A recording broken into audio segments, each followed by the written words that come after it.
2 corrections, we are all under judgment already. And secondly, no one is beyond the reach of Christ's voice. That is the Apostle Paul's argument. But I ask, did they not hear? Of course they did. Their voice has gone out into all the earth, their words to the ends of the world. Did they not hear? Of course they did.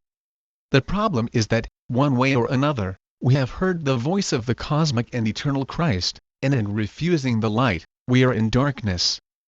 In your question you were logically saying, I myself would have been in a safer position, if the good news of Jesus had been kept from me. It would have been safer, if Britain could have been left under the spiritual leadership of the Druids. People in Europe, Africa or Asia were only exposed to greater peril, when the early missionaries risked their lives, to bring the Christian message to them. It would actually have been safer, if Christ himself had not come at all. Let's see where the flaws are, in this argument. The gospel does not create judgment. It lifts it. It deals with the judgment that the whole human race already lies under. Without God's saving action, the death of Christ for our sins, we are all without hope. Remember that at that time you were separate from Christ, excluded from citizenship in Israel, and foreigners to the covenants of the promise, without hope, and without God in the world. The one and only way of removing our judgment was through the coming of the gospel, and the preaching of its messengers. Then we must realize that, those who are without the gospel are not in a state of innocent neutrality. Not at all. They are without hope. We sometimes hear the facile argument, that it was a pity to disturb the primitive traditions and cultures of entire societies, by bringing to them the alien Christian message.